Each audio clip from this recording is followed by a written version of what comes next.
সামনে এগোচ্ছেন কেন? দেখুন আমি কিন্তু চিৎকার করব।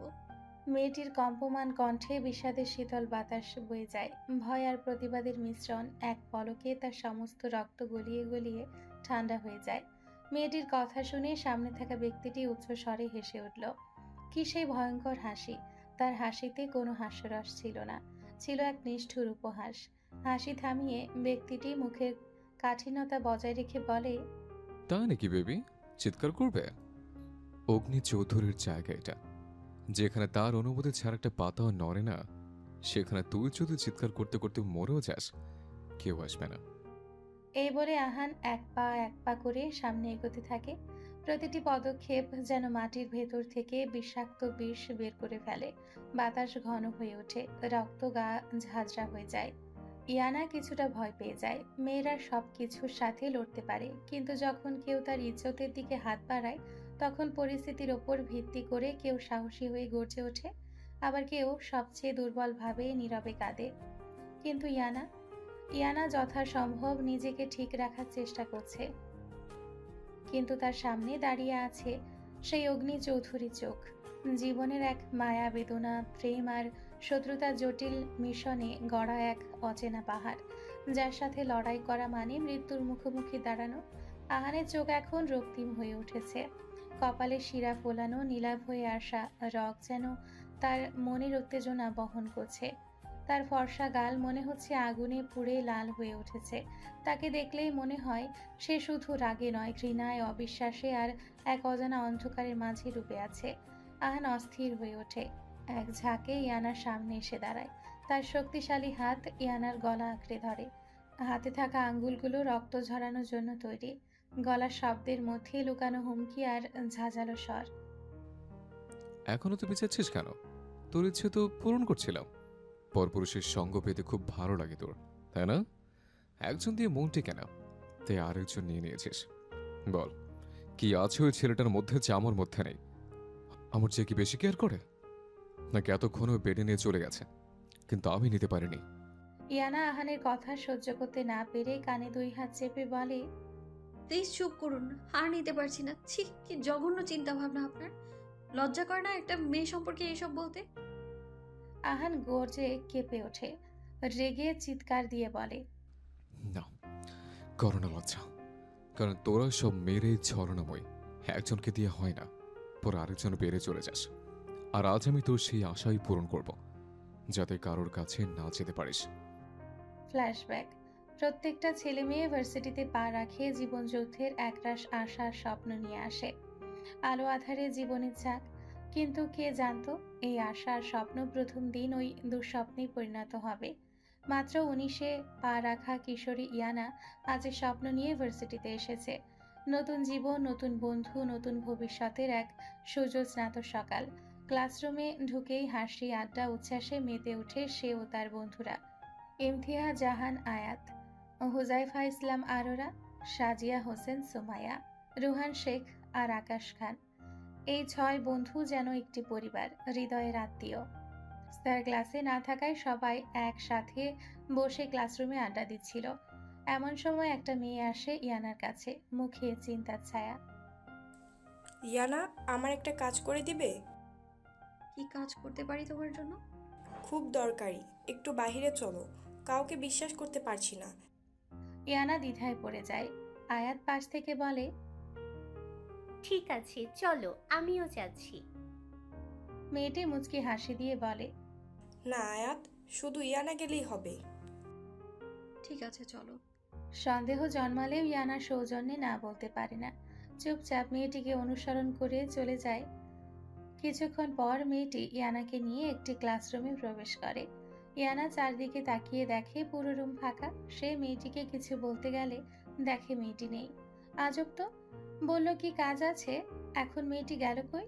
সে এসব ভাবতে ভাবতে যখন ক্লাসরুম থেকে বের হতে যাবে, তখনই একটা ছেলের পরিচিত কণ্ঠ শুনতে পায়। হেই সুইটহার্ট, এত কষ্ট করে ডেকে আনলাম, কথা না বলেই চলে যাচ্ছ? চমকে ওঠে ইয়ানা। এই কণ্ঠ তার কাছে ভয়ানকভাবে পরিচিত। সে ঘুরে দাঁড়ায়। রায়হান, তুমি তুমি ডেকেছো আমায়? রায়হানের বিকৃত হাসি। হ্যাঁ জান, ওই মেয়েটাকে আমিই পাঠিয়েছি। তোমাকে আনার জন্য। আমি বললে তো তুমি আসতে না। ইয়ানা রায়হানের কথা শুনে চমকে যায়। রায়হানের চোখে এক বিকৃত আনন্দ, মুখে এক জঘন্য বাঁকা হাসি। এই ছেলেটা সেই ভয়ঙ্কর নাম যার সাথে অসংখ্য মেয়ের কান্না জড়িত, যার সম্পর্কে ইয়ানা বহু কিছু শুনেছে। নারীর অনুভূতি নিয়ে ছিনিমিনি খেলা, গুজব, ব্যবহারের কাহিনী। রায়হান এগিয়ে আসে। কি হলো জান, কি ভাবছো? ইয়ানা সামান্য পিছিয়ে যায়, কণ্ঠে ঘৃণা, তীব্রতা আর তীক্ষ্ণ গর্জন। এ ছেলে, তোমার সাহস কি করে হয় আমাকে এখানে ডেকে আনার? রায়হান একটা জঘন্য হাসি দিয়ে বলে, শুধুই তো ডেকে এনেছি, আর তো কিছু করিনি। কতবার ভালোবাসার কথা বললাম, অথচ রিজেক্ট করে দিলে। কত মেয়ে আমাকে এক রাতের জন্য পেতে চায়, কত মেয়ের সাথে রুম ডেট করছি, আর তার তো হিসেব নেই, কিন্তু তোমাকে ছুঁইনি পর্যন্ত। কারণ তুমি স্পেশাল। কতক্ষণ নিজের ভদ্রতা ধরে রাখতে পারবো জানি না। তাই বলছি, আমার ভালোবাসা স্বীকার করো জান। হালালভাবে তোমায় পেতে চাই। তার কথাগুলো যেন ছুরি হয়ে বেঁধে বসে ইয়ানার আত্মায়। মনের ভিতর এক বিস্ফোরণ ঘটে। সে পলকে রায়হানের কলারে হাত রাখে, চোখের দৃষ্টিতে দাবানলের মতো আগুন। দত্তে দত চেপে বলে, বাস্টার্ড, আর কত মেয়ের জীবন শেষ করবি তুই? তোর মতো মানুষকে দেখলেই গা গুলিয়ে ওঠে ভালোবাসা। সেটা তো বিলাসিতা, যেটা তোর মতো মানুষের কদর্য হাতে মরে যায়। আর একবার আমার সামনে আসিস আর এই নোংরা মুখে আমার নামটা উচ্চারণ করিস। এর মাঝে রায়হান নিচু কণ্ঠে ফিসফিস করে বলে, তুই কি করবি জান? তুই জানিস না, রাগলে কি ভয়ঙ্কর সুন্দরী দেখায়। তোর গর্জন আমাকে আরো পাগল করে দেয়। হঠাৎ করেই সে অশালীনভাবে এগিয়ে আসে, ইয়ানাকে জড়িয়ে ধরে। সমস্ত ঘৃণা, অপমান, ক্রোধ একসাথে ফুটে ওঠে ইয়ানার মুখে। সে কোনো দ্বিধা ছাড়াই সজোরে এক চড় বসিয়ে দেয় রায়হানের গালে। তারপর অপমান আর অভিমানে চোখে জল নিয়ে, মুখ নিচু করে, মাথা উঁচু করে হন হন করে বেরিয়ে যায় সেই রুম থেকে। রায়হান ধীরে ধীরে গালে হাত বুলিয়ে হেসে ওঠে। সেই হাসি ছিল ঠান্ডা কিন্তু ভয়ানক, চোখে এক ধরনের অন্ধ প্রতিশোধের আগুন। এই রায়হান শেখের গায়ে মাছিও বসে না। আর তুই তুই আমার থাপ্পড়। তুই তো জানিস না এর দাম কি। তোর সেই চোখে প্রথম দিন যেদিন তোর দিকে তাকিয়েছিলাম, সেই দিনই ভেবে নিয়েছিলাম তোকে আমার চাই, জোরে হোক বা স্বেচ্ছায় হোক। এই বলে সে রুম থেকে বেরিয়ে যায়, আর তার পেছনে রয়ে যায় শীতল বাতাসের বিষাক্ত প্রতিধ্বনি। ইয়ানা রাগে দুঃখে ক্লাসরুমে প্রবেশ করে। তার এই বিধ্বস্ত অবস্থা দেখে আরোরা চমকে ওঠে। কি রে, তোর চোখ মুখ এমন দেখাচ্ছে কেন? কিছু হয়েছে নাকি? এই মেয়েটা কি বলো? ইয়ানা কাপা কণ্ঠে মুখে হাসির পর্দা টেনে বলে, না রে, কিছু না, সব ঠিক আছে। আকাশ বুড়ো কুচকে বলে, তুই কি আমাদের বাচ্চা ভাবিস নাকি? তোর চোখ মুখ দেখে মনে হচ্ছে যুদ্ধের ময়দান থেকে হেরে ফিরেছিস, আর বলছিস কিচ্ছু হয়নি। এই কথা ইয়ানার ঠোঁট কেঁপে ওঠে, চোখে জল আর আটকাতে পারে না। সে ফুপিয়ে কেঁদে ওঠে। একটা মেয়ে যাকে সবাই চিনে হাসির জন্য, আজ তার কান্নায় যেন গোটা ক্লাসরুমটা স্তব্ধ করে দেয়। বন্ধুরা কেউ কিছু বলে না, তারা চুপচাপ তাকে ঘিরে রাখে। এই বন্ধুরাই তো তার দ্বিতীয় পরিবার, যাদের সঙ্গে রক্তের সম্পর্ক নেই, তবুও আত্মার বন্ধন সবচেয়ে দৃঢ়। রোহান মজার ভঙ্গিতে বলে ওঠে, কি রে, বাসর রাতে জামাই পালিয়েছে নাকি? কিন্তু আয়াত তাকে থামিয়ে দেয়। রোহান, চুপ কর, দেখছিস না মেয়েটা কেমন ভয় পেয়ে আছে? সুমায়া ধমকের সুরে বলে, চুপ কর তোরা। ইয়ানা, বল তো বেবি, আসলে কি হয়েছে? এবার ইয়ানা আর চেপে রাখতে পারে না। সে সব খুলে বলে, রায়হান, তার অপমান, সেই ক্লাসরুমের ঘটনা। পুরো ঘটনা শুনে রোহান এক নিঃশ্বাসে বলে, বাপরে, বইন কাদের পাল্লায় পড়েছিস? এই রায়হান তো অন্ধকার জগতের লোক। খুন, ধর্ষণ, হুমকি, এমন কোনো অপরাধ নেই যার সঙ্গে তার নাম জড়ায় না। ঠিকই বলস, কয়েকদিন আগে একটা রেপ কেস হয়েছে। ধারণা করা হচ্ছে রায়হান করেছে, কিন্তু ভয়ে কেউ কিছু বলতে পারে না। আকাশ দাঁত চেপে উঠে দাঁড়ায়, চোখে আগুন জ্বলে ওঠে। এই শালের এত বড় সাহস, তোকে স্পর্শ করার মতো অপমান! এইবারের মুখটাই থেতলে দিব। সবাই চুপচাপ, কারণ আকাশের রাগ তারা ভালোই জানে। আকাশ যদি এখন কিছু করে বসে, তাহলে বিপদে পড়বে ওই, কারণ রায়হানের পাশে সবসময় থাকে বডিগার্ড। আরোরার গভীর আওয়াজ, শান্ত হ ভাই, এখন রাগ করার সময় নয়। ঠান্ডা মাথায় সবকিছু ভাবতে হবে। তার যুক্তিসঙ্গত কথা সবাই ধীরে ধীরে মাথা নাড়ল। আকাশ একটু শান্ত হলেও মুখে তার ক্ষোভ এখনো ফুটে আছে। চোখে লাল রেখা, থুতনিতে থেমে থাকা গর্জন। ইয়ানা নিচু গলায় বলল, রায়হান বলেছে সে 2 মাসের জন্য দেশের বাইরে যাচ্ছে, খুব নাকি জরুরি কোনো কাজে। কি আর কাজ, নতুন কারো রক্তে হাত রাঙাতে যাচ্ছে নিশ্চয়ই। এ ওর স্টাইল। সোমাইয়া একটু চিন্তিত গলায় বলে, অন্তত এই 2 মাসের জন্য তোকে নিয়ে আমাদের দম বন্ধ হওয়ার মতো ভয় থাকবে না। তবে ইয়ানা, মনে রাখিস, রাইহানের নজর একবার যার উপর পড়ে সে সহজে রেহাই পায় না। এখন আমাদের খুব সাবধানে এগোতে হবে। তবে আদৌ কি আমরা ওর হাত থেকে বাঁচতে পারবো? বন্ধুরা যখন একের পর এক পরিকল্পনায় মগ্ন, তখনই দরজার পাশে দাঁড়িয়ে থাকা পিয়ন কণ্ঠ তুলে বলে, ইয়ানা বিনতে আশাদ, প্রিন্সিপাল স্যার আপনাকে এখনই তার অফিসে যেতে বলেছে। হঠাৎ এ ধরনের ডাকে সবাই থমকে যায়, সবার চোখে ছায়া নামে। আয়াত ফিসফিস করে বলে, এই সময় প্রিন্সিপাল কেন ডাকবে? কেউ কিছু বুঝে ওঠার আগেই সুমাইয়া ইয়ানার কাঁধে হাত রেখে বলে, ভয় পাস না। ইয়ানা মন শক্ত করে উঠে দাঁড়ায়, বুকের ভেতর অনির্বচনীয় এক উৎকণ্ঠা। ধীরে ধীরে পায়ে পায়ে রওনা দেয় প্রশাসনিক ভবনের দিকে। প্রিন্সিপালের কক্ষে পৌঁছায়, কাপা কণ্ঠে বলে ওঠে, স্যার আসতে পারি? ভেতর থেকে গম্ভীর কণ্ঠ শোনা যায়, হ্যাঁ ইয়ানা, ভেতরে আসো, আমি তোমার জন্য অপেক্ষা করছিলাম। দরজার খোলামেলা পরিবেশেও ঘরটা যেন হঠাৎ ভারী হয়ে ওঠে। প্রিন্সিপাল তাকে চেয়ারে বসতে ইশারা করেন। তার টেবিলের উপর রাখা ফোনে কয়েকটি ছবি খোলা। তুমি কি জানো এই ছবিগুলো এখন আমার কাছে কিভাবে এসেছে? ইয়ানা তাকিয়ে দেখে সেদিকে, ছবি একটার পর একটা। রায়হান তার দিকে এগিয়ে আসছে, রায়হান তাকে জড়িয়ে ধরছে, আরেকটা সে রায়হানকে চড় মারছে। তবে কোনোটাতেই পুরো ঘটনা নেই, থাকছে না মেয়েটির চোখে তীব্র ভয় বা প্রতিরোধী দৃশ্য। ছবিগুলো যেন ইচ্ছে মতো ছেটে ছেটে বানানো এক ভ্রান্ত গল্প। ইয়ানার মুখ সাদা হয়ে যায়, ঠোঁট কাঁপে, গলা শুকিয়ে যায়। মনে মনে ভাবে, এই ছবি কে তুলেছে, কিভাবে, আর কার কাছে গেছে আগে? প্রিন্সিপাল তখন গলা পরিষ্কার করে গম্ভীরভাবে বলে ওঠেন, ইয়ানা, তোমার থেকে এটা আমি আশা করিনি। তুমি আমাদের ভার্সিটির মেধাবী ও ভালো একজন শিক্ষার্থী, আর তুমি কি না। আর হ্যাঁ, এসব করার যদি ইচ্ছে হয় তাহলে ভার্সিটির বাইরে গিয়ে করতে পারো। দয়া করে ভার্সিটির পরিবেশ নষ্ট করো না। প্রিন্সিপাল স্যারের রুট কথাগুলো ইয়ানার বুকের ভেতর পাথরের মতো ভারী হয়ে ঝুলে থাকে। তিনি কিছু বলেননি, তবুও তার চোখ দুটো যেন বলে দিয়েছে তুমি দোষী। চোখ নামিয়ে ধীর পায়ে রুম থেকে বেরিয়ে আসে ইয়ানা। চারপাশ ঝাপসা হয়ে আসে, কেউ কিছু বলছে, কেউ ডাকছে হয়তো, কিন্তু তার কানে কিছু ঢোকে না। মোবাইলটা বন্ধ করে দেয়। এই মুহূর্তে সে কারো সঙ্গে কথা বলতে চায় না, কারো সহানুভূতি নিতে চায় না। সে শুধু একা থাকতে চায়, নিঃশব্দে নিঃস্বভাবে। পা টেনে হাঁটতে হাঁটতে কখন যে সে শহরের প্রান্তে চলে এসেছে বোঝেনি। একসময় এক পুরনো ধূলিধূসরিত জনমানবহীন গোডাউনের সামনে এসে দাঁড়ায়। পচা ইট, ধ্বংসপ্রায় দেওয়াল আর ভাঙা গেটের ভেতরে সে প্রবেশ করে।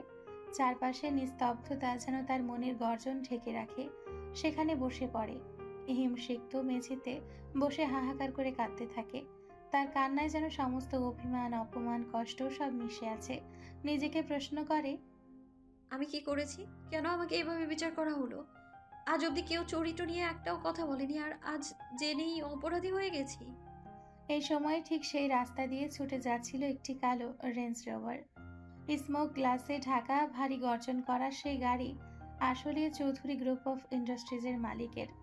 অহংকারে পেটানো শান্ত আগুনের মতো পুরুষ আহান চৌধুরী। গাড়ির ভেতর পাশের সিটে বসে থাকা রায়ান গাড়ি জানালা দিয়ে তাকিয়ে হঠাৎ বলে ওঠে, এই সন্ধ্যার আধো আলোয় এমন একটা ভয়ানক জায়গায় একটা মেয়ে একা বসে আছে। আহান নিজের চিন্তায় এতটাই ডুবেছিল যে আশেপাশে কিছুই দেখেনি। সে জানালার দিকে তাকায়, তার দৃষ্টি ধীরে ধীরে স্থির হয়ে যায়। একটি মেয়ে একা ধুলিতে বসে আছে, বিরক্তিতে চোখ সরিয়ে নেয়।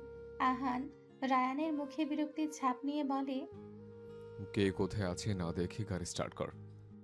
রায়ান জানালার দিকে তাকিয়ে উদ্বিগ্ন গলায় বলে, ব্রো, তুই তো জানিস এই এলাকা রায়হানের এলাকা। সন্ধ্যার পর এখানে ওর ছায়াও ঘোরে। এই মেয়েটা যদি ওদের লোকদের চোখে পড়ে তাহলে কি অবস্থা করবে তোর জানা আছে? এক কাজ কর, তুই একটু বস, আমি গিয়ে দেখে আসি।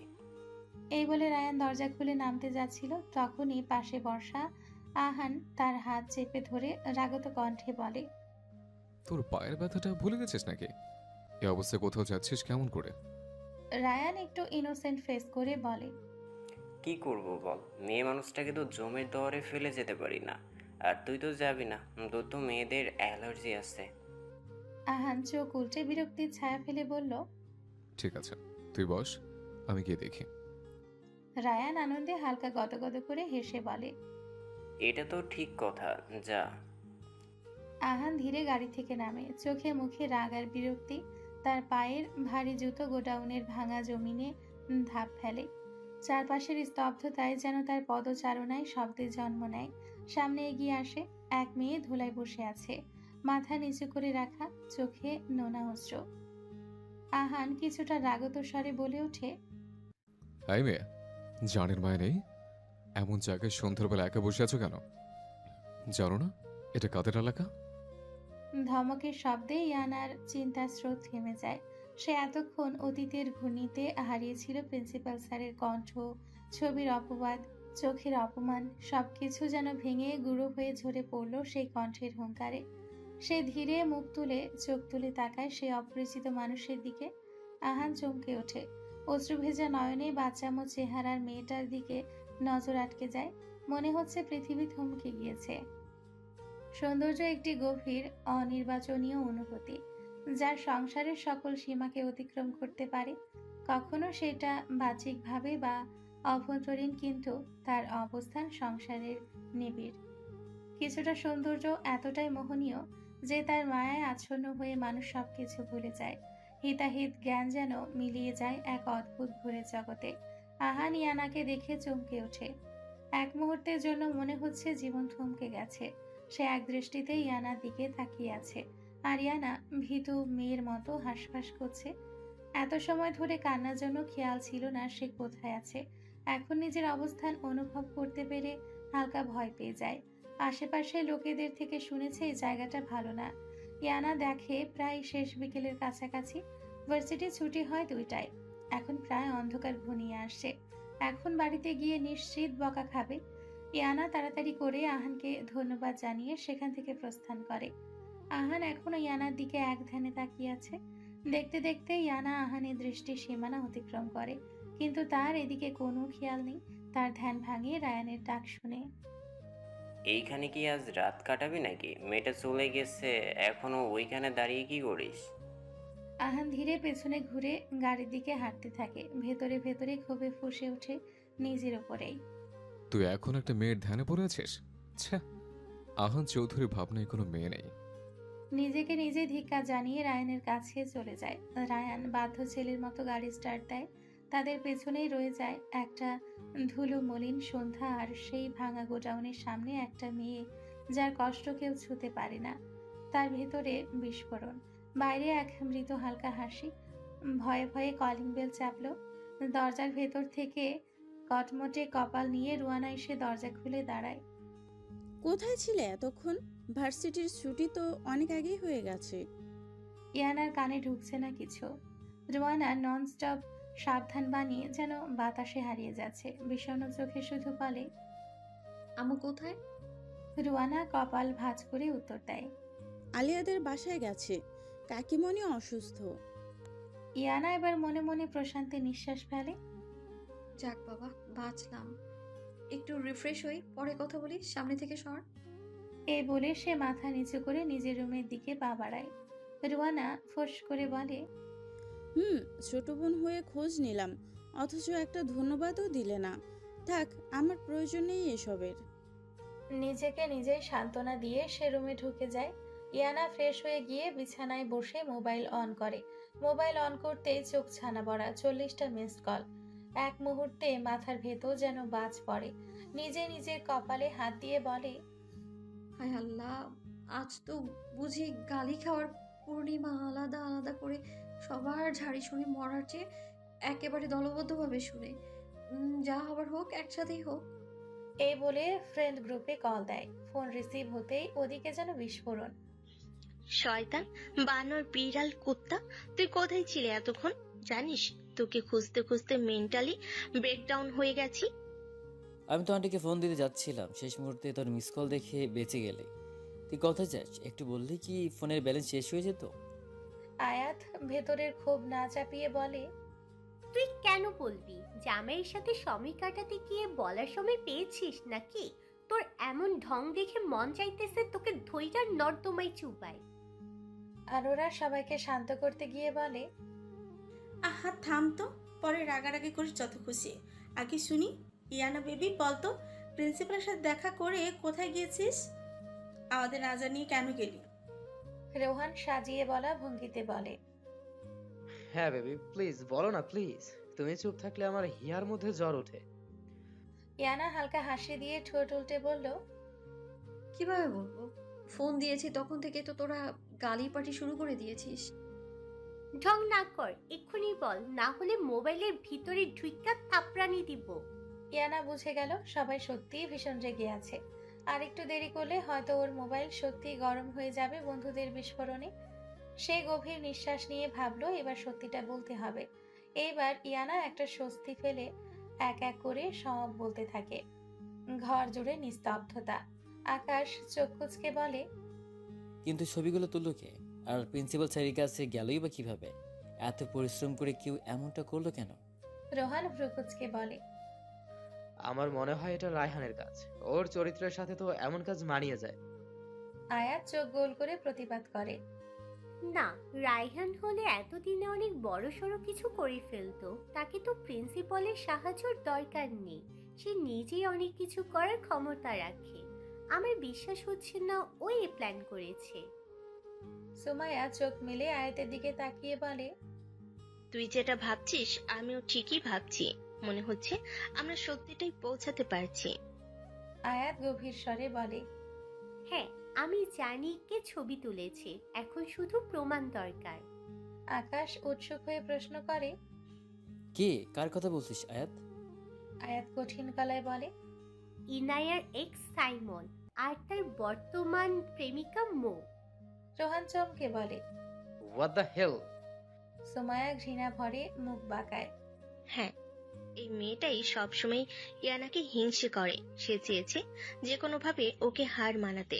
পড়াশোনার থেকে শুরু করে বন্ধুত্ব, সব কিছুতেই প্রতিযোগিতা।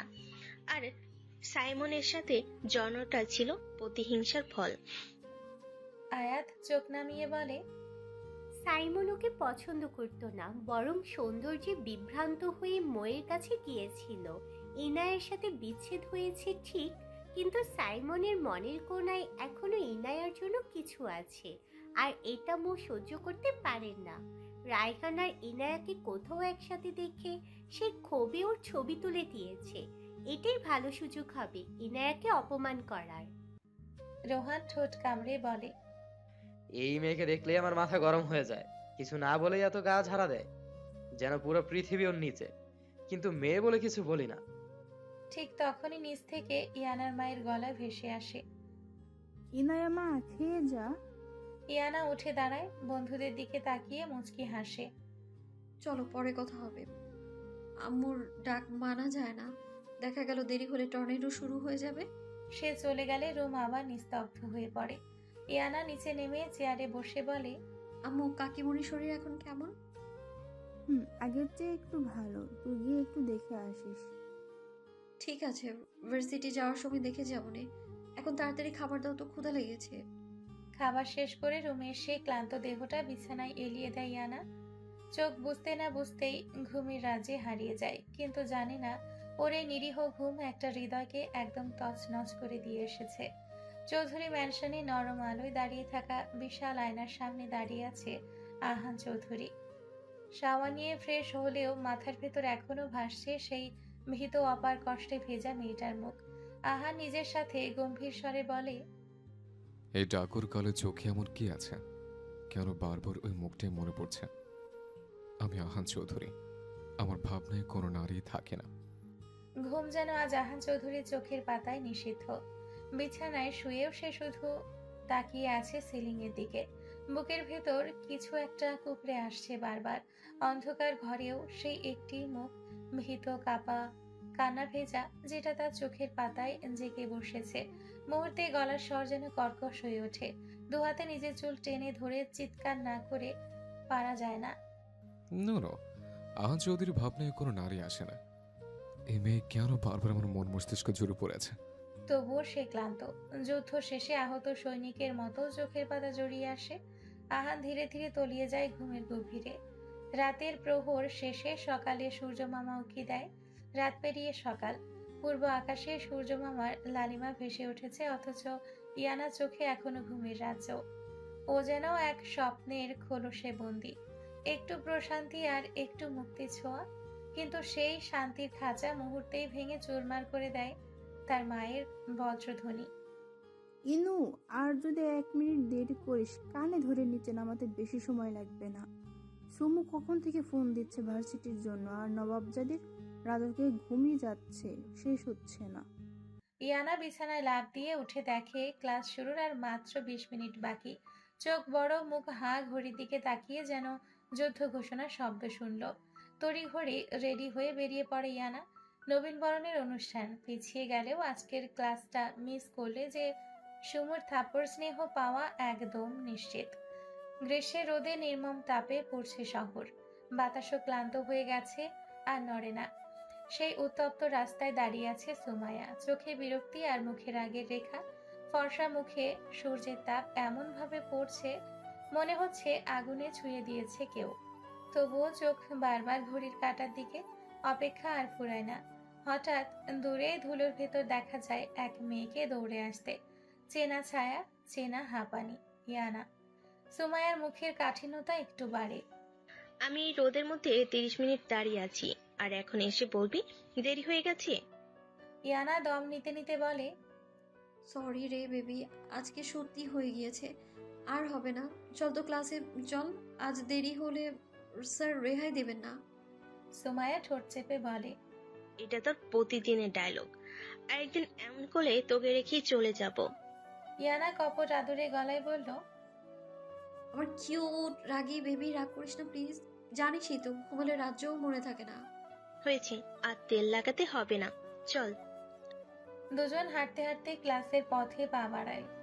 ক্লাসের ফাঁকে ফাঁকে শুরু হয় তাদের চিরচেনা বাক্যালাপ, হাসি আর চুলচেরা গসিপ। তবে মৌকে খোঁচা মারতে ভুল করে না তারা। দিন শেষে ভার্সিটি শেষ হয়। সুমাইয়া ও ইয়ানা পাশাপাশি হাঁটছে, ঠিক প্রতিদিনের মতো। সবেই গেট পেরিয়ে বেরোচ্ছে ইয়ানা। হঠাৎ কারো সঙ্গে ধাক্কা খেয়ে ছিটকে পড়ে যায়। পায়ের ওপর ধাক্কা লাগায় ব্যথায় মুখ বিকৃত হয়ে যায় তার। হালকা ফোপাতে ফোপাতে বলে ওঠে, কোন উগান্ডা থেকে পালানো খাম্বা আমারে ধাক্কা মারলো রে। পাটা মনে হয় ভেঙেই গেছে আমার। এই জীবনে তো শখ ছিল জামাইরে নিয়ে চাঁদের আলোয় হাঁটবো, আর এখন একটা পা উড়েই গেল আমার। ধুর। সে যন্ত্রণায় চোখ মুছতে মুছতে সুমাইয়ের দিকে তাকায়, কিন্তু সুমাইয়া স্থির। তার মুখে আশ্চর্যের ছায়া, বিস্ময় আর কিছুটা হতবাক চোখে তাকিয়ে আছে সামনে। ইয়ানা সুমাইয়ার দৃষ্টি অনুসরণ করে সামনে তাকায়, আর দেখতে পায় একজোড়া পা দাঁড়িয়ে আছে সামনে, চকচকে কালো জুতো। চোখ ধীরে ধীরে উঠে যায় কোমর, কাঁধ, তারপর মুখ। আর সেই মুখটায় যেন হৃদয়ের লাইনচ্যুতি ঘটায়। সুমাইয়া দৃষ্টি আকর্ষণ করে ইয়ানা ওর সামনের দিকে তাকিয়ে দেখতে পাই খুবই সুদর্শন একটি ছেলে তার দিকে প্যান্টে হাত দিয়ে কপাল কুঁচকে তাকিয়ে আছে। ছেলেটি দেখতে খুবই হ্যান্ডসাম। হ্যান্ডসাম বললে ভুল হবে। এক পলকে যে কারো মন কেড়ে নেওয়ার মতো চেহারা। দেখতে আনুমানিক 6 ফুটের কাছাকাছি হবে। গায়ের রং ফর্সা, তবে ধবধবে ফর্সা নয়। মাথায় জেল দিয়ে সেট করা সিল্কি চুল, গায়ে ব্ল্যাক কালারের ব্লেজার। ইয়ানা এসব পরখ করতে করতে মনে পড়ে এই ছেলেটার চোখগুলো খুব পরিচিত, কোথাও যেন দেখেছে, কিন্তু মনে করতে পারছে না। ইয়ানা ভাবনার প্রহর ঘটে কারো ডাক শুনে। আসলে আহান ভার্সিটিতে কোনো একটা কাজে এসেছিল রায়ানের সাথে। তারা এই কলেজে অনেক প্রাক্তন স্টুডেন্ট, তার উপর একজন সফল ব্যবসায়ী। আহানের একটা জরুরি ফোন আসার কারণে কথা বলতে বলতে এদিকে আসছিল। তখনই ইয়ানার সাথে অপ্রত্যাশিত ঘটনাটি ঘটে। সবাই সেই আগত ছেলেটির দিকে তাকায়। কিরে, কখন আসলি? আর এখানে দাঁড়িয়ে দাঁড়িয়ে কি করিস? প্রিন্সিপাল স্যার তোকে ডাকছে তো। আর কিছু বলতে যাবে, সামনে তাকিয়ে দেখে একটা মেয়ে মাটিতে পড়ে আছে, আর একটা মেয়ে ভীত হয়ে দাঁড়িয়ে আছে। আবার হঠাৎ করে মনে পড়ল ওর। আর এটা তো সেই মেয়ে যে কিনা সেই দিন রায়হানের গোডাউনের সামনে বসেছিল। সে ইয়ানাকে কিছু বলতে যাবে তার আগেই আহান তার হাত চেপে ধরে, চোখে কিছু একটা ইশারা করে আর রায়ানও প্রশ্ন করা থেমে যায়।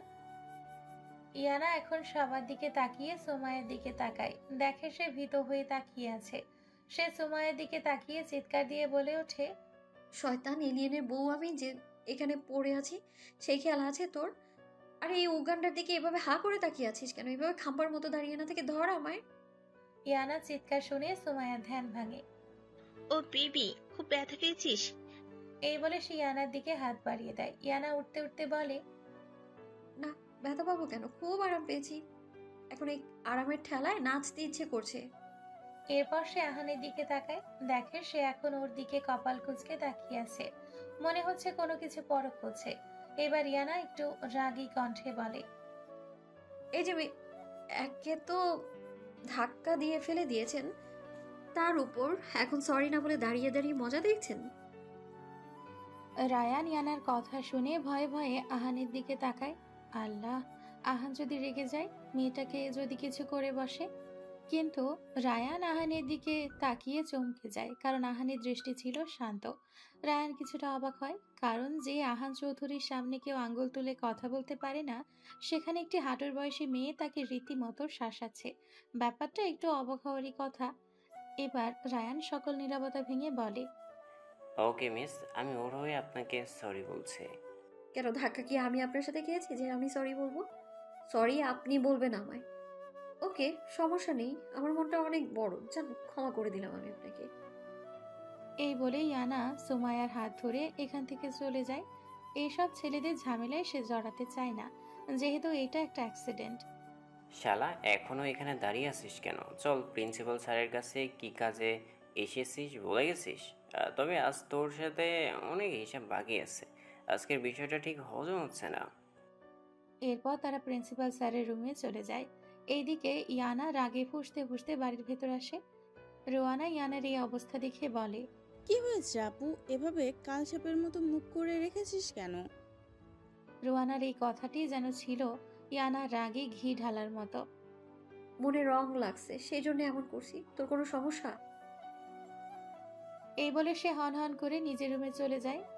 যাক বাবা, এমন কি বললাম যে রেগে গেল? যা ইচ্ছে করুক, আমার কি। আসলে তাদের দুই বোনের সম্পর্ক এরকম। রোয়ানা বোকার মতো কিছু একটা বলবে, ইয়ানা রেগে যাবে, কিন্তু দুইজন দুইজনের জন্য প্রাণ, একদিন কথা না বলে থাকতে পারে না। এইদিকে আহান আর রায়ান প্রিন্সিপাল স্যারের সাথে কাজ শেষ করে বাসায় ফিরছিল।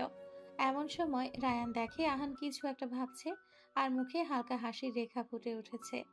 এমনি দুপুরের ঘটনার পর থেকে সে অবাক হয়ে আছে। এখন আহানের এভাবে একা একা হাসতে দেখে যেন অবাকে চরম সীমানায় পৌঁছেছে। তার বন্ধুকে কোনো ভূতে ধরল না তো? আবার মনে মনে ভাবে, ভূতের আর কোনো খায়া দায়া কাজ নাই, এমন একটা নিরামিষের কাছে আসবে। মনেরটা মনেই রাখলো, সেটা আর প্রকাশ না করেই আহানকে প্রশ্ন করলো, কি হয়েছে তোরাস বলতো? দুপুরে মেয়েটা তোকে এতগুলো কথা বললো আর তুই কিচ্ছু বললি না। সামান্য রাগের অভ্যাসও দেখতে পেলাম না। যে আহান চৌধুরী সামান্য থেকে সামান্য আঙুল তুললে কথা বলার কারণে তার আঙুলগুলো কেটে দিয়েছিল, আজ একটা মেয়ে এতগুলো কথা বলে গেল আর সে কিচ্ছু বললো না। How imagine. আহান হঠাৎ করে বলে ওঠে। বলিস না। রায়ান এবার কিছুটা অবাক হয়েই বলে, কি বলবো না? আর কাকে বলবো না? এই মেয়েকে বলিস না যে আমি গোল্ডেন অফ মাফিয়া গ্রুপের লিডার অগ্নি চৌধুরী। সে শুধু জানবে আমি চৌধুরী গ্রুপ অফ ইন্ডাস্ট্রিজের মালিক সাজিদ চৌধুরীর ছেলে আহান চৌধুরী। আর এটাও বলিস না যে ওই দিন মাস্ক পরা ছেলেটা আমিই ছিলাম। আমি ওর সামনে নিজের ভয়ঙ্কর রূপ আনতে চাই না। এই দুদিনে ওকে যতটুকু দেখেছে, ও খুবই নরম ও চঞ্চল স্বভাবের মেয়ে, ভয়ঙ্কর রূপটা সহ্য করতে পারবে না। কিন্তু যদি আমার কথার অবাধ্য হয়, তাহলে আমি আহান চৌধুরী থেকে অগ্নি চৌধুরী হতে বেশি সময় নেব না। রায়ান শুধু আহানের কথাগুলো শুনিয়ে হা করে তাকিয়ে আছে। এটা কি তার বন্ধু মাফিয়া লিডার অগ্নি, যে কিনা কোনো মেয়েকেই সহ্য করতে পারে না? সে কিনা আজ একটা মেয়ের প্রতি এতটা পজিটিভ? মেয়েটা চঞ্চল নাকি বোকা সেটাও পরখ করছে। তার মানে কি তার বন্ধুর মনে প্রেমের ফুল ফুটছে? তাহলে সে এখন নিরামিষ থেকে আমিষ হবে, ভাবতেই যেন খুশিতে আত্মহারা। আহান এবার রায়ানের দিকে তাকিয়ে দেখে সে তার দিকে হাঁ করে তাকিয়ে আছে। আহান রায়ানের মুখটা আলতো করে চেপে ধরে বলে, রিল্যাক্স ব্রো, এইভাবে তাকানোর কিছুই নেই। আমি জানি আমি হ্যান্ডসাম। রায়ান এবার আহানকে কিছু একটা বলতে যাবে তার আগেই আহান মুখটা গম্ভীর করে বলে ওঠে, চুপ, আর একটা কথা বলবি না। কখন থেকে বকবক করে মাথা শেষ করে দিচ্ছিস। অনেক বলেছে আর শুনেছে, আর না। যদি আর একটা কথাও বলিস তাহলে এখানে রেখে আমি চলে যাব। আর হ্যাঁ, মেয়েটার সমস্ত বায়োডাটা আমি চাই। কি নাম, কোথায় থাকে, বাবা মা কি করে, কিছু পড়ে, মনের সমস্ত কিছু। রায়ান শুধু বোকার মতো মাথা নাড়িয়ে হ্যাঁমূলক সম্মতি জানিয়ে গাড়ির ড্রাইভে মনোযোগ দেয়। দেখতে দেখতে তারা বাড়ির সামনে এসে পড়ে। আহান একটা আলাদা বাসায় থাকে। বাসাটা ঠিক জঙ্গলের দিকে। কাজ করতে করতে অতিরিক্ত রাত হয়ে গেলে রায়ান আহানের সাথে চলে আসে। আজও রায়ান আহানের বাংলোতে এসছে। রায়ান একজন গোয়েন্দা অফিসার। আহান মাঝে মধ্যে চৌধুরী ভিলায় যায়। কোনো এক কারণে সে সবার থেকে আলাদা থাকে। আহান ফ্রেশ হয়ে আয়নার সামনে গিয়ে দাঁড়ায়, টাওয়াল দিয়ে চুল মুছতে মুছতে বলে, কেমন আছে তোমার এই মায়া ভরা মুখে, যে একটা পাথর মনকে তোমার দিকে আকৃষ্ট করে দিল? খুবই বোকা নারী তুমি। আমার জালে ফেসে গেছে যে, আমার হৃদয় হরণ করে আমার অনুভবে মিশে গেলে। সত্যি সত্যি কি তুমি বোকা? হুম, বোকা বললে ভুল হবে, কারণ তুমি আহান চৌধুরী আর অগ্নি চৌধুরী দুজনের মনে জায়গা করে নিয়েছ। এবার দুজনের অত্যাচার সহ্য করার জন্য তৈরি তো মিস? এই বলে সে অট্ট হাসিতে ফেটে পড়ল, যে হাসির শব্দ দেওয়ালে ধাক্কা খেয়ে বিকট আওয়াজের সৃষ্টি হয়েছে। রাতের এই নীরবতায় হাসিটা খুবই ভয়ঙ্কর লাগলো। সাধারণ মানুষ দেখলে যে কেউ ভয় পেয়ে যাবে। দেখতে দেখতে রাতের প্রহর ঘনিয়ে সূর্যি মামা উকি দিল। আবারও ইয়ানার ঘুম ভাঙলো মায়ের চিৎকার শুনে। সে আরামের ঘুম থেকে উঠে হঠাৎ পায়ের দিকে খেয়াল করে দেখে কাল যে পায়ে ব্যথা পেয়েছিল সেই জায়গায় মলম লাগানো।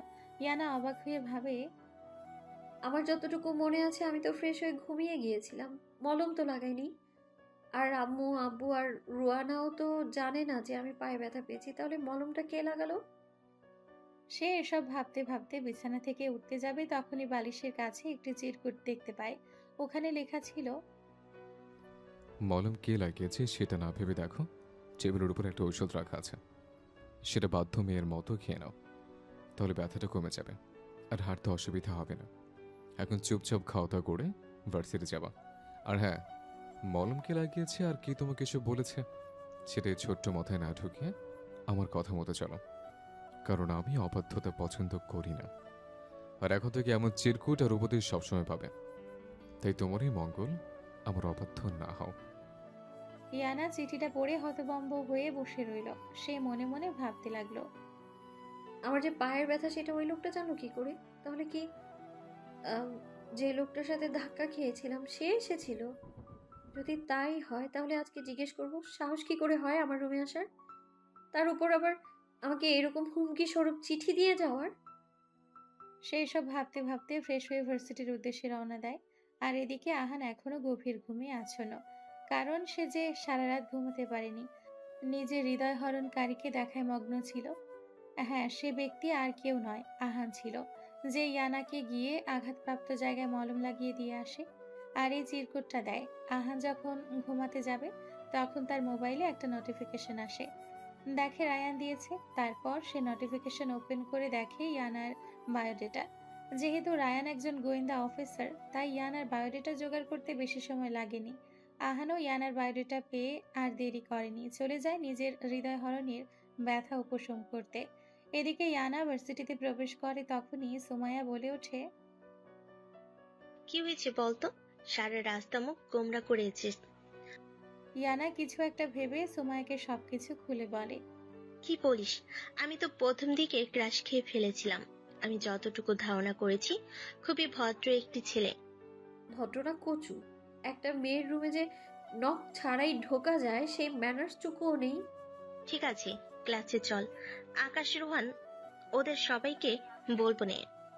না, এদেরকে কিছু বলার দরকার নেই। এমনিতেই রায়হানের ব্যাপারটা নিয়ে চিন্তিত সবাই, তাদের আবার চিন্তায় ফেলতে চাই না। আছে বলবো না, তবে চিন্তা করিস না, আমি তো পাশে আছি। হুম। তারা দুজন ভার্সিটিতে চলে যায়। শুরু হয় তাদের ক্লাসের ফাঁকে ফাঁকে একসাথে বসে আড্ডা। একসময় ভার্সিটির ছুটি হয়ে যায়, আজও যে যার মতো বাড়িতে চলে যায়। ইয়ানা আর সোমাইয়া রাস্তা দিয়ে হাঁটছিল, এমন সময় দেখতে পায় একটি ছেলে গাড়িতে হেলান দিয়ে দাঁড়িয়ে আছে। তার সামনে আরেকটি ছেলে বিরক্তি নিয়ে দাঁড়িয়ে আছে। ভালো করে খেয়াল করে দেখে, আরে এটা তো সেই ছেলেটা যার সাথে কাল ইউনিভার্সিটিতে ধাক্কা খেয়েছিলাম। ইয়ানা সোমাইয়াকে বলে, ওই দেখ, দেখ তো ছেলেটাকে চিনতে পারিস কিনা। সুমু ওইদিকে তাকিয়ে ইয়ানার কথা মানে বুঝতে পেরে ছেলে দুইটার কাছে চলে যায়। ইয়ানা গিয়ে সামনে দাঁড়িয়ে রেগে বলে, আপনার সাহস কি করে হয় আমার বাড়ি যাওয়ার, আমাকে ওইরকম হুমকি দেওয়ার? আহান যেন এমন প্রশ্নরই আশা করছিল। সে নিজের মুখের গম্ভীরতা বজায় রেখে ইয়ানার দিকে তাকিয়ে বলে, কাল থেকে আমি তোমার অধ্যত্তা সহ্য করছি। কি প্রমাণ আছে আমি কাল তোমাদের বাড়ি গেছি? কি হো তুমি, আমার আত্মীয় নাকি তোমার বাবার মেয়ের জামাই যে রাতের বেলা জামাই আপ্যায়ন খেতে যাবো? ইয়ানা এবার কিছুটা ভেবে ভরকে যায়। ঠিক উনি আমার বাড়িতে যাবেন কি করে? কালকে মাত্র দেখা হলো, আর বাড়ি বা চিনবে কি করে? না জেনে না বুঝে কত কি বলে ফেললাম আমি। ধুর, দেখে তো মনে হচ্ছে লোকটা এবার ভীষণ রেগে গেছে। সরি বলে এখান থেকে কেটে পড়ি বরং। এরপর সামনে তাকিয়ে বলে, আসলে আমি দুঃখিত, আপনার সাথে এমন বিহেভ করা ঠিক হয়নি আমার। আমার যাচাই করা উচিত ছিল। ওই কাল আমাকে কেউ একটা হুমকি চিঠি দিয়েছে, তো খুব ভয়ে ছিলাম, তাই আপনাকে এসে বলেছি। কিছু মনে করবেন না প্লিজ। ক্ষমা করে দিলাম। আমার মনটা আবার অনেক বড়। ইয়ানা এবার চোখ বড় বড় করে তাকায়। ওর বাণী ওকেই শোনাচ্ছে। এই যে মিস, মানে ইহানার পাশে থাকা বান্ধবী নিজের বান্ধবীকে বুঝিয়ে হঠাৎ করে কারোর উপরে দোষ দেওয়া উচিত নয়। সুমাইয়া রায়ানের কথা শুনে বিরক্ত হয়ে বলে, হুম। এই বলে তারা এখান থেকে চলে যায়। দেখতে দেখতে এক সপ্তাহ চলে গেল। এর মাঝে ইয়ানা আর আহানের সম্পর্ক একটা চেনা জানা জায়গা নিল। সাথে আয়াত, রায়ান, আরোরা, আকাশ, রুহান, সুমাইয়া তারাও একে অপরের সাথে পরিচিত হলো। ওই দিনের পরে ইয়ানা ও আর আহান ওরফে অগ্নির দেওয়া কোনো চিঠি পায়নি। কাল তাদের ভার্সিটির নবীনবরণ অনুষ্ঠান, তাই সবাই ভার্সিটি শেষে তাড়াতাড়ি বাড়িতে ফিরে আসে। কাল অনেক সাজগোজ করবে, ছেলেরা কালো পাঞ্জাবি আর মেয়েরা কালো শাড়ি। ইয়ানা সকালে কিভাবে সাজবে, কিভাবে সাজলে ভালো লাগবে এসব ভাবতে ভাবতে ক্লান্ত হয়ে ঘুমিয়ে পড়ে। কারণ কাল অনুষ্ঠান, ফলে ভার্সিটিতে অনেক কাজ করতে হয়েছে। বিছানায় গা এলিয়ে দিতেই তলিয়ে গেল ঘুমের রাজ্যে। মধ্যরাতে মনে হলো ঘুমের মধ্যে কেউ গভীরভাবে পর্যবেক্ষণ করছে। ইয়ানা ঘুমের মধ্যে খুব ভালোভাবেই অনুভব করতে পারছে, কিন্তু শরীর ক্লান্ত থাকায় চোখ মেলে তাকাতে পারছে না। ও ঘুমের মধ্যে বুঝতে পারছে ওর পুরো মুখে কেউ গভীরভাবে স্পর্শ করছে।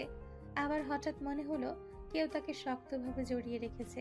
ইয়ানা দম বন্ধ হয়ে যাচ্ছে, যেন নিঃশ্বাস নিতেও কষ্ট হচ্ছে। অনেক কষ্টে ইয়ানা চোখ খুলে তাকায়। দ্রুত রুমে লাইট অন করলো, কিন্তু না, কোথাও কেউ নেই। তাহলে কি আমি ভুল বুঝলাম? কিন্তু আমার স্পষ্ট মনে আছে কেউ ছিল। হয়তো আমার মনের ভুল, হয়তো স্বপ্ন দেখছিলাম। হঠাৎ জানালার দিকে তাকাতে সে দেখতে পেল বেলকনির দরজা খোলা। কিন্তু আমার যতটুকু মনে আছে আমি তো দরজা লাগিয়ে ঘুমিয়েছিলাম। তাহলে দরজাটা খুললো কে? তার মানে কেউ এসেছিল, কিন্তু কে? ইয়ানা যখন আবারও ঘুমাতে যাবে তখন দেখতে পায় ওই দিনকার মতো আবারও আরেকটা চিঠি। সে ভয়ে ভয়ে চিঠিটা হাতে নিল। চিঠিটায় লেখা ছিল, আমার অনুভবের রানী, আমার হৃদয় হরণী, আমার ইনু শোনা, খুব মনোযোগ দিয়ে একটা কথা শোনো। আমি জানি কাল তোমাদের ভার্সিটির নবীনবরণ, তুমি অনুষ্ঠানে শাড়ি পরার প্ল্যান করছো, কিন্তু তুমি কোনো শাড়ি পরবে না, আর না করবে কোনো সাজগোজ। সব সময় ভার্সিটিতে যেভাবে যাও ঠিক সেভাবে যাবে, কারণ তোমার এই ঝলসে যাওয়ার রূপ একমাত্র আমিই দেখব, অন্য কেউ নয়। যা বলছি ঠিক তাই করবে, একদম আমার কথার অবাধ্য হবে না। আর হ্যাঁ, এসব কথা কাউকে বলবে না, যদি বলো তাহলে তোমার ফ্যামিলি।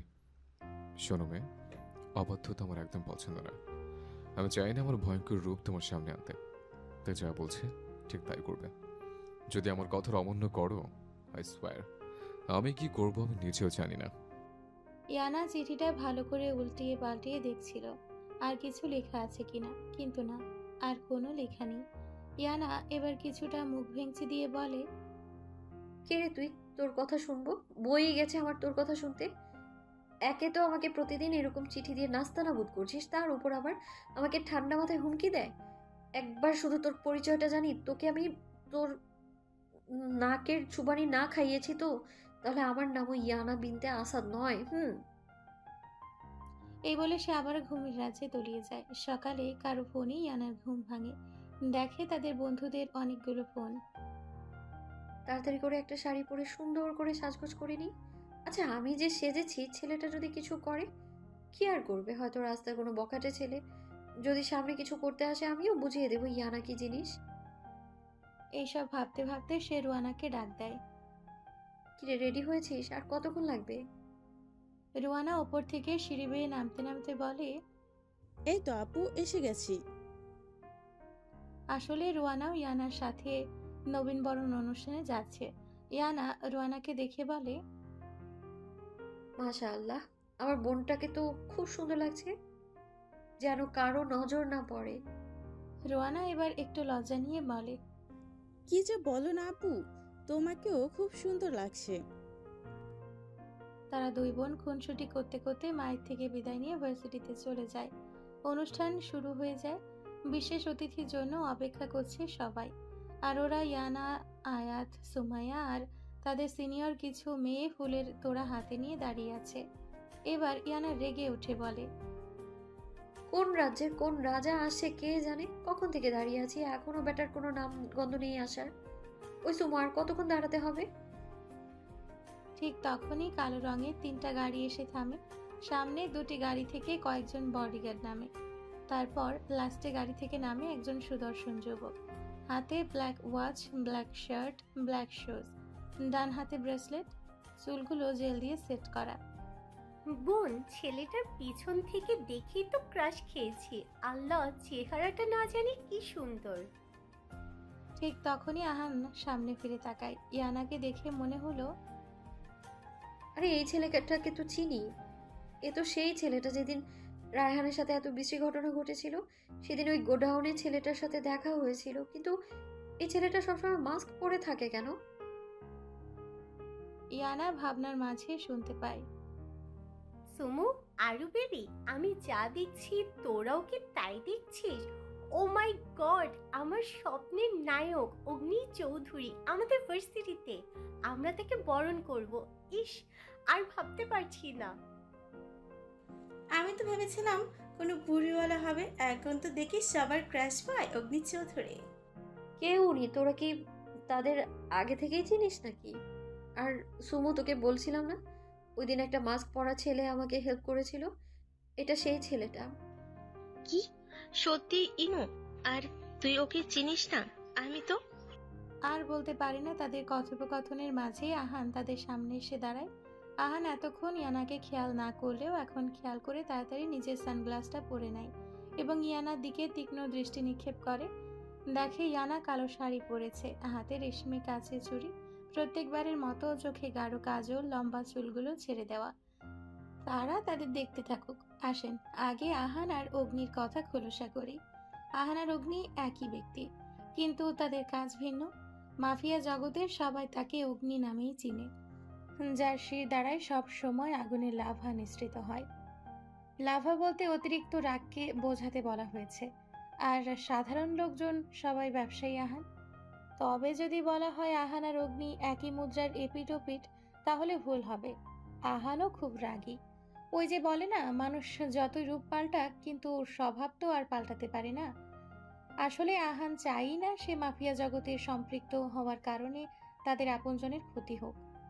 আহান এবার ইয়ানাকে দেখে চোয়াল শক্ত হয়ে আসে। রাগে সে থরথর করে কাঁপতে থাকে।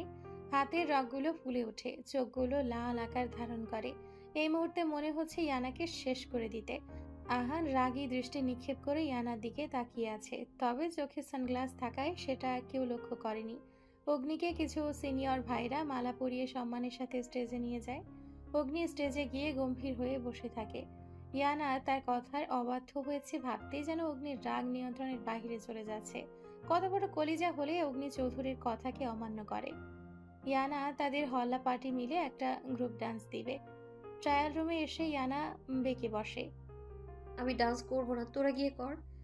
সবার সামনে ডান্স করতে কেমন জানি অস্বস্তি হচ্ছে। সবকিছু শেষ পর্যায়ে এসে বলছিস ডান্স করবি না? এটা কেমন কথা ইনু? তোর নাচতে হবে মানে হবে। আরে একটা দিনই তো। ওকে, ঠিক আছে, আমি আমার স্টেপটা করে চলে আসবো। ওকে ঠিক আছে, কিন্তু আমার তো বিশ্বাসই হচ্ছে না স্বয়ং অগ্নি চৌধুরী আমাদের ভার্সিটিতে। একজন গ্যাংস্টার মাফিয়ার দিকে তাকিয়ে ক্রাশ খাস, তোদের লজ্জা করে না? উনি মাফিয়া হলে সবার থেকে আলাদা। উনি অন্য মাফিয়াদের মতো খারাপ না। আরে ওরা বড়লোক বাবার বখাটে ছেলে, সবার সামনে ভালো সাজার মুখোশ পরে থাকে। আর তাছাড়া উনি তো একজন মাফিয়া লিডার, ওনার কাছে কোনো কিছু ভালো প্রত্যাশা করাই বেকার। কি, উনি একজন মাফিয়া? কেন তুই জানিস না? ওনাকে তো সবাই চিনে, আবার সবাই জমের মতো ভয় পায়। উনি অন্যায়কে কখনো প্রশ্রয় দেয় না। উনি খুব সাংঘাতিক। উনি ওনার শত্রুদের মৃত্যুর সে ভয়ঙ্কর মৃত্যুতে। তাই তো সবাই ক্রাশ হলে কি হবে, কারোর এত সাহস হয়নি তাকে প্রপোজ করার। আমি শুনেছি উনি যদি কাউকে খুন করে তাহলে তার অস্তিত্বেরও খবর কেউ পায় না। মাফিয়া হোক আর যাই হোক, বডি স্টাইল একদম মাশাআল্লাহ। ইয়ানার দিকে সবাই অবাক হয়ে তাকায়, কারণ ইয়ানা এত সহজে কারোর প্রশংসা করে না। কি হলো, তোরা সবাই আমার দিকে এভাবে তাকিয়ে আছিস কেন? আমি কি এলিয়েন? না, তুই এলিয়েন হতে যাবি কেন? তুই তো এলিয়েনের বউ। রোহিঙ্গার বাচ্চা, কি বলি তুই? এ থাম তোরা, তাড়াতাড়ি রেডি হ। তারা যার যার মতো একটু রিহার্সাল করে স্টেজের ওইখানে চলে যায়। গিয়ে দেখে আহান কিছু বক্তব্য পেশ করছে। তারা একটা জায়গায় গিয়ে বসে পড়ে। আপু, এই মাফিয়াটা তো সত্যি অনেক স্মার্ট। তার পাশে বসা ছেলেটাও অনেক সুন্দর। কোনটা রেখে যে কোনটার উপর ক্রাশ খায়। তা তো বুঝলাম, রুই মাছ, কিন্তু এই মাফিয়া এখনো মাস্ক আর সানগ্লাস পরে আছে কেন? কানা নাকি? আরে না, উনি কানা নয়। উনি সবসময় এভাবেই থাকেন। আসলে ওনার চেহারা সচরাচর কেউ দেখেনি, তবে শুনেছি উনি নাকি খুব সুন্দর, একদম মন কেড়ে নেওয়ার মতো চেহারা। বাহ, ওনার ব্যাপার তো অনেক জানিস দেখছি। আসলে ওনার সকল ইন্টারভিউ আমি দেখেছি তাই। আরেক বেড়ারে তো দেখবি। তোদের কাজ ওই তো হলো ছেলেদের দেখে এইসব কুখাদ্য খাওয়া। একদম কুখাদ্য বলবে না রুহান ভাইয়া, এইটা আমাদের জন্মগত অধিকার। তাদের কথার মাঝখানে প্রিন্সিপাল স্যার তাদের ডাক দেয়। তারাও স্টেজে চলে যায়। আহান এতক্ষণ মোবাইল স্ক্রল করছিল। ইয়ানার নাম শুনে ইয়ানার দিকে তাকায়, দেখে সে স্টেজে উঠে একটা ছেলের সাথে ফিসফিসিয়ে কথা বলছে, যা দেখে চোয়াল শক্ত হয়ে আসে। রাগে হিতাহিত জ্ঞান হারিয়ে ফেলে। কোনো একটা কাজের কথা বলে স্টেজ থেকে নেমে চলে আসে। ইয়ানা তারাও নাচ শেষ করে গিয়ে যে যার জায়গায় গিয়ে বসে। কি রুই মাছ নাচ কেমন হলো? আমাকে একদম রুই মাছ বলবে না ভাইয়া, তবে তোমাদের নাচ খুব সুন্দর হয়েছে। তাদের কথার মাঝে স্কুলের পিয়ন এসে বলে, ইয়ানা, জাফর স্যার তোমাকে ডাকছে। কেন ভাই? এটা আমি কি করে বলবো? তুমি স্যারকে গিয়ে জিজ্ঞেস করো। বলে ইয়ানা চলে যায়। জাফর স্যারের রুমে ঢুকতে যাবে এমন সময় কেউ একজন ইয়ানার হাত ধরে হ্যাচকা টান দিয়ে একটা রুমে নিয়ে ফেলে দেয়। ইয়ানা টাল সামলাতে না পেরে টেবিলের ওপর গিয়ে বাড়ি খায়। সাথে সাথে মাথা ফেটে তরল রক্ত বের হওয়া শুরু করে। ইয়ানা মাথায় হাত দিয়ে উঠতে যাবে এমন সময় আহান ইয়ানার মুখ চেপে ধরে। ইয়ানা ছোটার জন্য ছটফট করছে, কিন্তু সে সামনে থাকা ব্যক্তিটির শক্তির সাথে পেরে উঠছে না। আহান এবার প্রচণ্ডভাবে রেগে যায় ও ইয়ানা দুহাত দেওয়ালের সাথে চেপে ধরে ঠোঁটে ঠোঁট বসিয়ে দেয়। এই মুহূর্তে আহান রাগের বশবর্তী হয়ে একটা হিংস্র জানোয়ারের চেয়েও কম লাগছে না। ইয়ানা আগন্তুক ব্যক্তিটি থেকে ছাড়া পাওয়ার জন্য ছটফট শুরু করে। এবার আহান রেগে গিয়ে ইয়ানার ঠোঁটে কামড় বসিয়ে দেয়। ইয়ানা ব্যথায় কুকড়িয়ে ওঠে। মনে হচ্ছে ঠোঁট থেকে রক্ত বেরোচ্ছে, কিন্তু সামনে থাকা ব্যক্তিটির কোনো হেলদোল নেই। ইয়ানা এবার ব্যথা সহ্য করতে না পেরে চিৎকার দিয়ে ওঠে আর কাঁদতে কাঁদতে বলে, কে আপনি? আমার সাথে এমন কেন করছেন? একটা মেয়েকে তার অনুমতি ছাড়া ছোঁয়ার সাহস হয় কি করে আপনার? হ্যাঁ? ইয়ানার এই কথাটা যেন রাগ আরো বাড়িয়ে দেয়। সে তার কোমরে গুজে থাকা গানটা মুখের ভেতর ঢুকিয়ে রাগের চিৎকার দিয়ে বলে, চুপ, আর একটা কথা মুখ থেকে উচ্চারণ করো। তাহলে এখানে শেষ করে দেব তোমায়। সাহস কি করে হয় তোর আমার কথা অবদ্ধ করার? বারণ করেছিলাম না শাড়ি পরতে? বল কেন পরেছিস? শাড়ি পরেছিস তো পরেছিস, আবার নাচতে চলে গেলে? ছেলেদের রূপ দেখাতে খুব ইচ্ছা, তাই না? আহান এবার ইয়ানার মুখে থাকা গানটাকে আরেকটু চেপে ধরে বলে, মেরে দেয় কি বলিস? এমনিতে আমার অবদ্ধ যারা হয় তাদের বাঁচিয়ে রাখি না, তোকে কেন বাঁচিয়ে রাখবো বলতো? ইয়ানা এবার ভয়ে ফুপিয়ে কেঁদে ওঠে। ইয়ানার কান্নার শব্দ আহানের কানে আসতেই যেন ওর হুঁশ আসে। তাড়াতাড়ি করে নিজের গানটা ইয়ানার মুখ থেকে নামিয়ে নিজ জায়গায় রেখে দেয়। ইয়ানা যেন এতক্ষণে নিজের প্রাণ ফিরে পেল। আহান এবার ইয়ানার 2 গালে আলতো হাত রেখে বলে, ইনু বেব, প্লিজ কান্না থামাও। কেন অবদ্ধ হও আমার? এরপর থেকে যেন এমন ভুল আর না হয়, কেমন? তবে একটা কথা মনে রাখো, তোমাকে চাই আমার, আমার অনুভব তুমি। এই বলে সামনে থাকা ব্যক্তিটি তাড়াতাড়ি রুম ত্যাগ করে। ইয়ানা আহানের কথা শুনে স্তব্ধ হয়ে বসে রইল। কি বলে গেল লোকটা?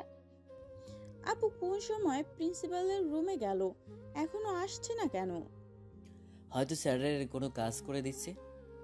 মাথা মোটা, আজকে নবীন বরণ, স্যার কেন আজ কাজ দিতে যাবে? যা করার কাল তো করেছি। তাহলে এখনো আসছে না কেন বলতো? ঠিক আছে, তোমরা বসো, আমি আপুকে নিয়ে আসছি। তুই নিয়ে আসবি? তুই প্রিন্সিপাল রুম চিনিস? তোরা বস, আমি নিয়ে আসছি। না না ভাইয়া, আমি চিনি। তাছাড়া একটু পর তোমার আর আকাশ ভাইয়ার একটা প্রোগ্রাম আছে। তোমরা বসো, আমি যাচ্ছি। ঠিক আছে, যা। রোয়ানা প্রিন্সিপালের রুমে যাচ্ছিল, ঠিক সেই সময় বেখিয়ালিভাবে হাঁটার কারণে কারোর সাথে ধাক্কা খেয়ে ছিটকে পড়ে জোরে চিৎকার দিয়ে ওঠে। আকাশ, সুমু তারা যেহেতু ব্যানারের লাস্টের দিকে দিয়ে বসেছিল, আকস্মিক ঘটনায় সবাই পেছনে ফিরে তাকায়। দেখে রোয়ানা মাটিতে পড়ে আছে, তার সামনে একটা সুদর্শন ছেলে দাঁড়িয়ে আছে। তারা সবাই রোয়ানার কাছে যায়। শালা অ্যানাকোন্ডা, দেখে হাঁটতে পারিস না? আমার শরীরটা কি তোর বাপের পৈতৃক সম্পত্তি যে দৈত্যের মতো আমাকে ফেলে দিলি? শালা লেজবিহীন হাতি, আমার মতো একটা বাচ্চা মেয়েকে ফেলে দিলি? এসব বলতে বলতে রোয়ানা উঠে দাঁড়ায়। পাগলি খেয়ে পেয়েছে, আর কিছু বলার আগে তোরা আটকা গিয়ে। তারা সবাই রোয়ানাকে কিছু বলতে যাবে, তার আগে ছেলেটি রোয়ানার পেছন দিয়ে হাত মুচড়ে ধরে দাঁতে দাঁত চেপে বলে, সাহস হয় কি করে এরকম অভদ্র ভাষায় গালিগালাজ করার? এইটুকু একটা পিচ্চি মেয়ে মুখের হাসার এই হাল।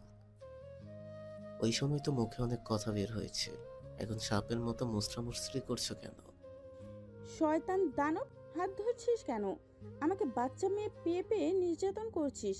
একবার শুধু আমার জামাইটারে আসতে দে, পরে বুঝামু মজা। কি তুই ম্যারিড? এইটুকু একটা মেয়ে বিয়েও করে ফেললি, এই জন্যই তো বলি হাসার কেন এই হাল? আরে ভবিষ্যৎ ভাই, ভবিষ্যৎ ভবিষ্যৎ জামাইয়ের কথা বলছি। এই তুমি কি পাগল? পাবনা থেকে পলায়ন? সবাই দাঁড়িয়ে সার্কাস দেখছিস কেন? আটকা গিয়ে পাগলারে, খেপেছে ভালো করেই।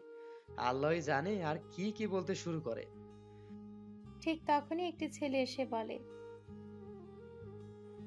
কিরে ইউভি, তুই এখানে কেন? আহান বলল ও নাকি আজ বাড়িতে যাবে, তাই তাড়াতাড়ি চলে গেছে। আরে রায়ান ভাইয়া, আপনি এইখানে? আহান ভাইয়াও এসেছে নাকি? কই, ওনাকে তো দেখিনি। আব এসেছিল, তবে আবার চলে গেছে। বাড়িতে একটু দরকার ছিল, তাই চলে গেছে আর কি। ঠিক তখনই রোয়ানের চোখ যায় ইউভির ওপর। তারপর ঠাট্টা সুরে বলে, কিরে ভাই, দেশের মাটিতে পা রেখেই দেশের মেয়েদের উপর লেপটে আসিস কেন? তৎক্ষণাৎ ইউভি রোয়ানার হাত ছেড়ে রায়হানের দিকে তাকিয়ে দাঁতে দাঁত চেপে বলে, পাবনা থেকে পলাতক পিচ্ছি পাগলের পাল্লায় পড়েছি, তাই তার একটু দেখতেছিলাম পাগলটা কেমন। এই, আপনি আমাকে পাগল বললেন? প্লিজ বোন আমার, চুপ কর। আচ্ছা রায়ান ভাই, আপনি ওনাকে চিনেন? ওর নাম শেজাদ ইউভি, আমার আর আহানের ফ্রেন্ড, আবার ভাইও বলতে পারো। আমরা সবাই একসাথেই বিদেশে পড়তাম, কিন্তু ও কাল দেশে ব্যাক করেছে। তুই কি তাদের চিনিস? ওরা ইয়ানার ফ্রেন্ড। আর এই পিচ্ছিটাও? না ভাইয়া, ও আমাদের ছোট বোন, মানে ইনায়ার বোন। কিন্তু আপনি ইনায়াকে কিভাবে চিনেন ভাইয়া? ইউভি এবার একটু আমতা আমতা করে বলে, আর তোমাদের কথা ওদের থেকে শুনছি। সবার নাম জানি, বাট মুখ পরিচিতি না। আচ্ছা, আপনি আয়াত আর কিছু বলতে পারল না। তার আগেই ইয়ানা এসে উপস্থিত হয়। ইয়ানার অবস্থা দেখে সবাই ভরকে যায়।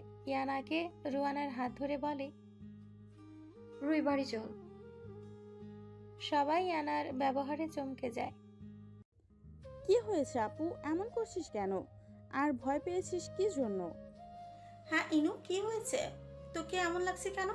তুই তো প্রিন্সিপাল স্যারের রুমে গিয়েছিলি, স্যার কিছু বলেছে? আরে না না, স্যার কি বলবে? স্যার কিছু বলেনি, আসলে শরীরটা ভালো লাগছে না। তোরা আয়, আমি চলে যাই। এই বলে সে রুয়ানার হাত ধরে এখান থেকে প্রস্থান করে। কি হয়েছে বলতো, এইভাবে চলে গেল কেন? মনে তো হয়েছে কি হয়েছে বলতো, এইভাবে চলে গেল কেন? মনে তো হয়েছে কোনো কিছু নিয়ে ভয় পেয়েছে। সেটা তো ভাইয়া বাড়িতে গিয়ে জিজ্ঞাসা করেই বলতে পারবো। তাহলে তোমরা থাকো, আমরা যাই, আবার দেখা হবে। এই বলে রায়ান তারা চলে যায়। আর ওরা সোমায়াকে খোঁচা মেরে বলে, আহান ভাইয়ের ফ্রেন্ড তারা কি খায় বলতো? সবগুলো এত সুদর্শন, শুধু ক্রাশ খেতে মন চায়। খাবি, ওইটা তো তোদের স্পেশাল কুখাদ্য। না খেলে পেট ভরবে নাকি? তুই জানিস এটা আমাদের মেয়েদের জন্মগত অধিকার, সো চুপ থাক। তারা বিভিন্ন কথা বলে অনুষ্ঠান রেখে চলে যায়। উদ্দেশ্য ইয়ানাদের বাড়িতে যাওয়া। আর এইদিকে আহান আজ চৌধুরী ভিলায় যায়। আহান যাওয়া মাত্রই ওই আহানের একমাত্র বোন আহিয়া গিয়ে জড়িয়ে ধরে বলে, দাদা ভাই কেমন আছো? একবারও আমার কথা মনে পড়েনি। কতদিন পর এসেছো, কথা বলবো না তোমার সাথে, যাও। এই বলে আহিয়া অন্যদিকে ঘুরে মুখ ফোলায়। আহান বুঝতে পারে তার বোন তার উপর ভীষণ ক্ষেপে আছে। আহান এবার একটা চকলেটের বক্স সামনে নিয়ে বলে, ঠিক আছে, কেউ যদি আমার সাথে কথা বলতে না চায় তবে চকলেটের বক্সটা ফেলে দেয়। কি আর করার, যার জন্য এনেছিলাম সে তো কথাই বলছে না। এই বলে আহান ওপরে চলে যেতে নিলে আহিয়া আহানের হাত থেকে চকলেটের বক্স হুট করে নিয়ে বলে, আরে দাদা ভাই কি বলছো? ফেলে দিবে মানে? তুমি জানো না খাবার অপচয় করা ভালো না। ফেলতে হবে না, আমি নিয়ে নিচ্ছি। আহান এবার একটু মুচকি হাসি দিয়ে আহিয়ার মাথায় হাত রেখে বলে, ঠিক আছে, ফেলবো না। দাদা ভাইয়ের প্রতি অভিযোগ কমেছে? তোমার সাথে রাগ করেই থাকতে পেরেছি কখনো? তুমি আমার বেস্ট ফ্রেন্ড। তাদের কথার মাঝে শুনতে পাই, আরে দাদিমণি, তোমাকে কি ভুলে যায়? বলেই সে জড়িয়ে ধরল।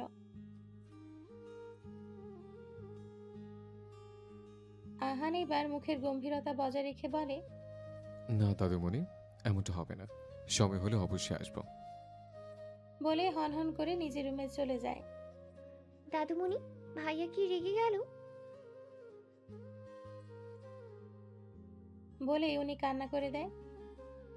দাদুমণি প্লিজ কান্না করো না, দেখবে একদিন ভাইয়া ঠিক আমাদের সাথে এসে থাকবে।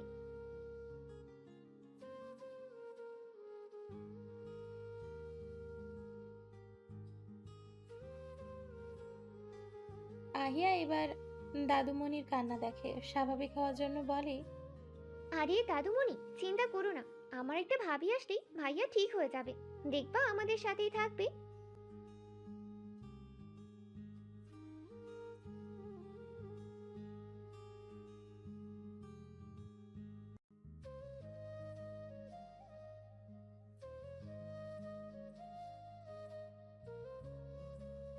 আহিয়া মন খারাপ করে বলে, ওকে দাদি। হলাবাটে সবাই ইয়ানাদের বাড়িতে যায়। গিয়ে দেখে রোয়ানা সোফায় বসে কান্না করছে। কি হলো, রুই এখানে বসে কান্না করছিস কেন? আর ইয়ানা আন্টি তোরা কোথায়? রোয়ানা এবার তাদের দিকে তাকিয়ে বলে, তোমরা এসেছো? আম্মু বাসায় নেই, নানা বাড়ি আছে। কাল আসবে, নানু অসুস্থ। আপু ভার্সিটি থেকে এসে নিজের রুমে গিয়ে দরজা বন্ধ করে দেয়। কখন থেকে আমি ডাকাডাকি করছি, কিন্তু দরজা খোলার নামই নেই। আপু কোনো সময় এরকম করে না ভাইয়া, তোমরা গিয়ে একটু দেখো না দরজা খোলে কিনা। ওকে, কান্না থামা, দেখছি আমরা। এই বলে তারা সবাই ইয়ানার রুমের সামনে গিয়ে দাঁড়ায়। ইনু বেবি, দরজা বন্ধ করে কার কথা ভাবছিস এত? আগে জানতাম যারা প্রেমে পড়ে তারা নাকি দরজা বন্ধ করে বসে থাকে। তুই কার প্রেমে পড়ছিস বলে ভালো হতো আর কি। আর ইয়ানা আন্টি তারা কোথায়? হ্যাঁ মানে আরও প্রেম করতো আর কি। এই কপাল কি আমার আছে? আমার অক্সিজেনের খোঁজ তো আমি আজও পাইলাম না। তোদের বালের প্যাসেল বাদ দিবি? এসেছিস এক কাজে, এখন তোরা প্রেম নিয়ে পয়রা আসোস। তুই কি করে বুঝবি সিঙ্গেল থাকার কষ্ট? হ, আর আমি না 10-12টার বাচ্চার মা পয়দা করে বসে আছি। কি বলিস সুমু? 3-4টা বলতি একেবারে 10-12টা বলে ফেলেছিস। হ বোন, তুই পারবি, তোর অনেক এনার্জি আছে। তাদের কথোপকথনের মধ্যে হঠাৎ করে ইয়ানা দরজা খুলে বলে, তোরা এইখানে কি করছিস? ওদের তো এখন বাসায় যাওয়ার কথা। কেন, আমরা কি আসতে পারি না? আরে আমি সেটা বলতে চাইনি, তোরা অসময়ে সেজন্য তাই জিজ্ঞেস করলাম আমি আর কি। ভেতরে আয়। আলহামদুলিল্লাহ, ভিতরে আসতে বলেছিস তাহলে। আমি তো ভাবছিলাম আজকে আমরা সবাই তোর দরজার বাইরে খেয়ে ঘুমিয়ে পড়ব। যাক, বাইরে আর থাকতে হলো না তাহলে। এখন আসল কথায় আসি। দেখিনু, কোনো প্রকার মিথ্যা বলবি না। ভার্সিটিতে যা যা হয়েছে সব বলবি। এত ভয় পেয়ে আছিস কেন? কেন আর ওই সময় এভাবে এত ভয় পেয়ে আছিস কেন? আর ওই সময় এভাবে চলেই বা আসলি কেন? কই আমার কি হবে? আমি ঠিক আছি, তোরা শুধু শুধুই চিন্তা করছিস। তাই আসলে আমাদের দিকে তাকিয়ে কথা বলতে পারছিস না কেন? আর এত অন্যমনস্ক কেন? ইয়ানা এবার নিজেকে ধরে না রাখতে পেরে কান্না করে দেয়। সবাই এবার হতভম্ব হয়ে ইয়ানার দিকে তাকিয়ে থাকে, কারণ ইয়ানা খুবই স্ট্রং একটি মেয়ে। কোনো বড় কারণ ছাড়া ইয়ানা কান্না করার মতো মেয়ে নয়। এমনকি সাইমনের সাথে সম্পর্ক বিচ্ছেদেও নিজেকে সবসময় স্ট্রং রেখেছে, ভেঙে পড়েনি। তাহলে আজ এইভাবে কান্না করছে কেন?